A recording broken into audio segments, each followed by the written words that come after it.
Hey, folks, there's lots of stuff going on. In about a week or so, we are going to get back to where we need to be with the House of Representatives back in session.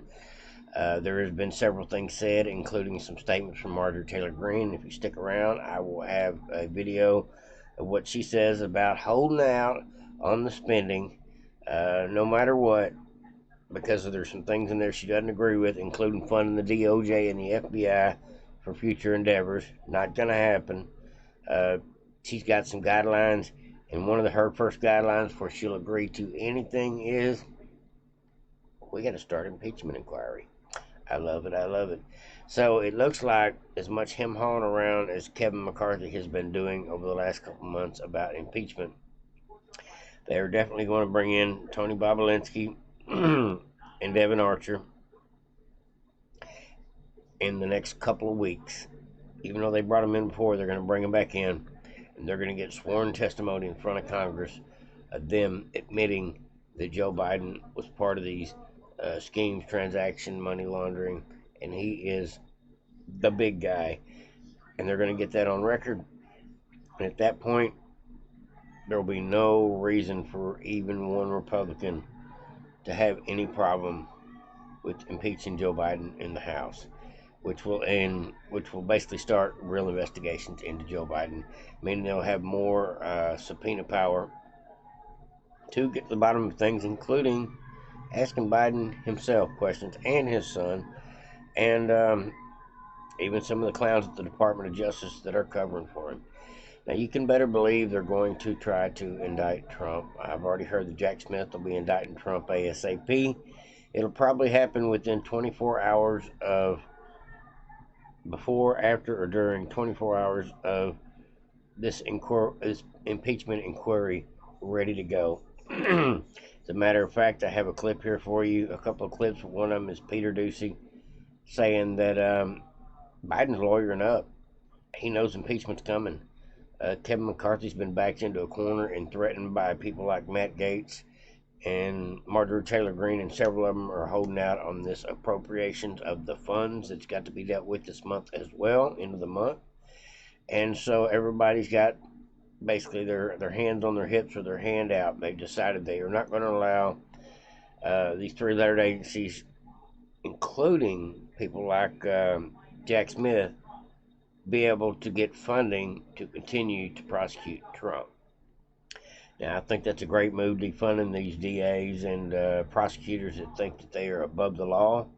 I think that should have been done already. I want to know why all these Republican-run states don't have attorney generals that are prosecuting people like Hunter Biden, or prosecuting people for everything from election crimes to just being a sorry-ass Democrat, the way they've been treating the Republicans lately. We need to fight fire with fire at this point.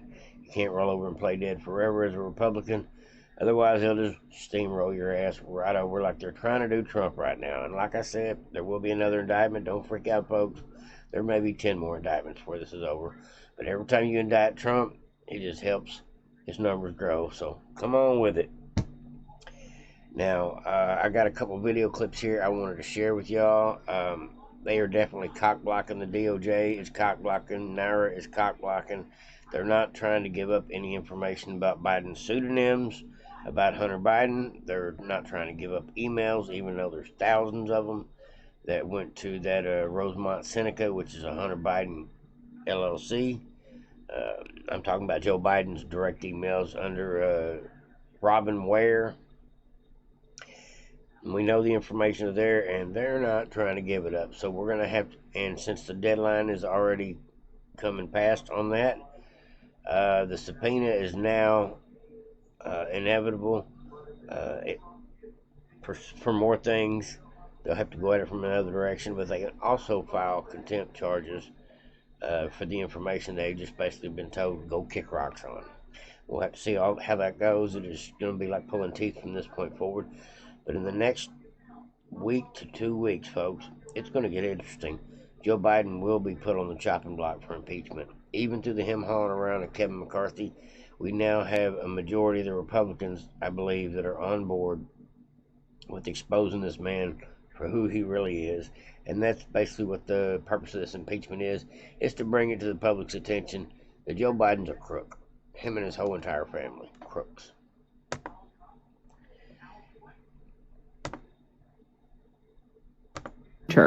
They say could show the two discuss business related to Ukraine and Burisma, but the deadline for those documents was last week, and the National Archives still has not delivered them. David Spunt joins us now with more. Hi, David. Hi, Alicia. The chorus is growing on the Republican side for these emails to be released as soon as possible from the National Archives. Listen, it's not unusual for public figures, including Republicans and Democrats, especially politicians, to use fake pseudonyms or aliases in emails or text to keep things private. I could understand an extra email. I have more than one email myself. One is basically my junk email for stuff that I have to give an email in order to sign up for things that I want to be a part of or certain things I want to buy. And so I do have a junk email. So I understand the second one. But a third one and a fourth one, no. There's no reason on planet Earth for somebody to have a real email and 3 aliases. That's ought to raise red flags for anybody. 1, 2, maybe 3. I doubt it, but 4. There's definitely a purpose behind the secrecy, and that's just what I have to believe. And I believe they're caught. I believe if this information does come forward, there's 5,000 plus emails, over 1,000 of them directly linked to Hunter Biden's company business with Burisma and Ukraine. It's going to be ugly for Joe. There's going to be no way around all this evidence coming right back to point the finger at him. And I think that's where they've gotten to with the House of Representatives. I think the circumstantial evidence factor is about gone away. I think it is now just evidence. And I'm glad to see that. I'm glad not that they took their time, but they're doing it the proper way. And if it takes 6 months to smear Joe Biden or a year to smear Joe Biden and expose every dollar that we can find that he had his hands in the cookie jar, let's do this for a year. I'm okay with that. If it means more Democrats are going to not vote for this clown, I'm okay with that too. Private. However, Oversight Chairman James Comer believes in this instance, fake email names were used for Joe Biden so he could talk business with his son, Hunter. These are the pseudonyms believed to be connected to then Vice President Joe Biden during the Obama presidency. Comer gave the National Archives until last Thursday, the 31st of August, to turn over detailed information about the Biden pseudonym emails. While NARA did not meet Comer's specific parameters, the agency did cooperate by forwarding on to the current president himself. In a statement from Comer's office, it says the committee has spoken with the National Archives about Chairman Comer's request. National Archives officials have indicated they have sent some of the records to representatives for former President Barack Obama and Joe Biden for their approval to be released.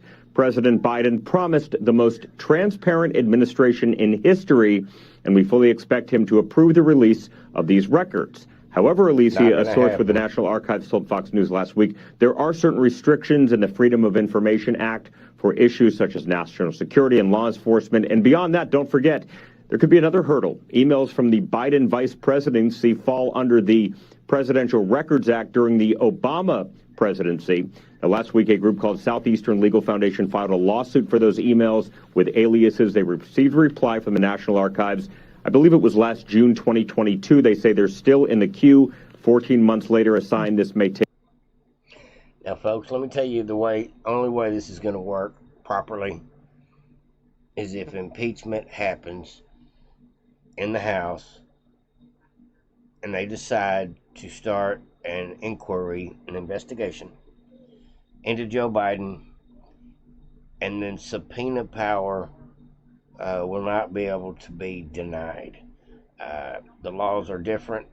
The House Oversight Committee, the Judiciary Committee will be able to subpoena Joe Biden's information, even his aliases, from NARA without having the problem, because Joe Biden will be under a criminal investigation.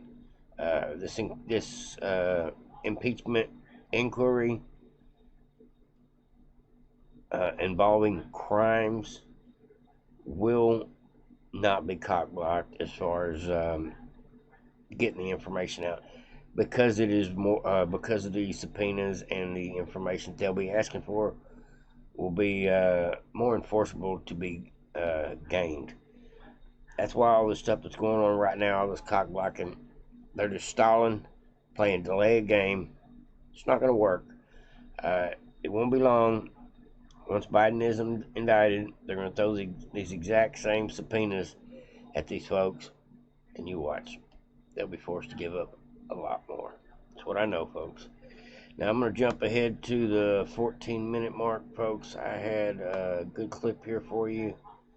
I thought it was good. This is Peter Ducey, and I just listened to Benny Johnson. He said that Biden has gotten about 20 lawyers and a team of correspondents in order to deal with the House coming back in session in a week. So they are expecting impeachments.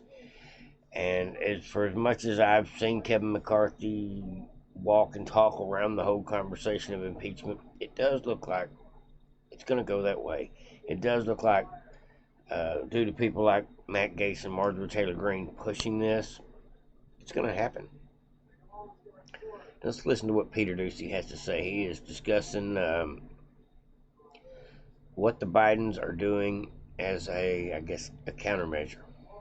In Florida and a weekend at the beach, summer's over and an impeachment inquiry looms. And here at the White House, they've got a whole staff of lawyers and comms experts standing by in a war room in the executive office building, waiting to comply or not with whatever Congress kicks over. I've already decided I will not vote to fund the government unless we have passed an impeachment inquiry on Joe Biden. That's right.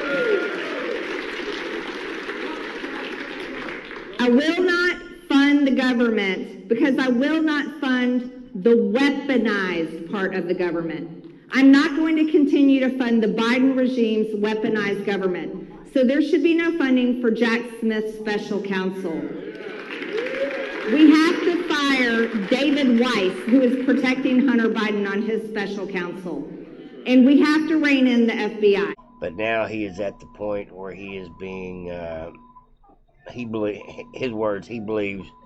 we're at the point to where inquiry is necessary. Sound like a yes to me, folks? I'll leave it at that. Like, subscribe, and share, Devoted Patriots. I just thought I'd bring y'all a little bit of information of what's going down, what's coming down, and what we got to look forward to here directly. Over and out.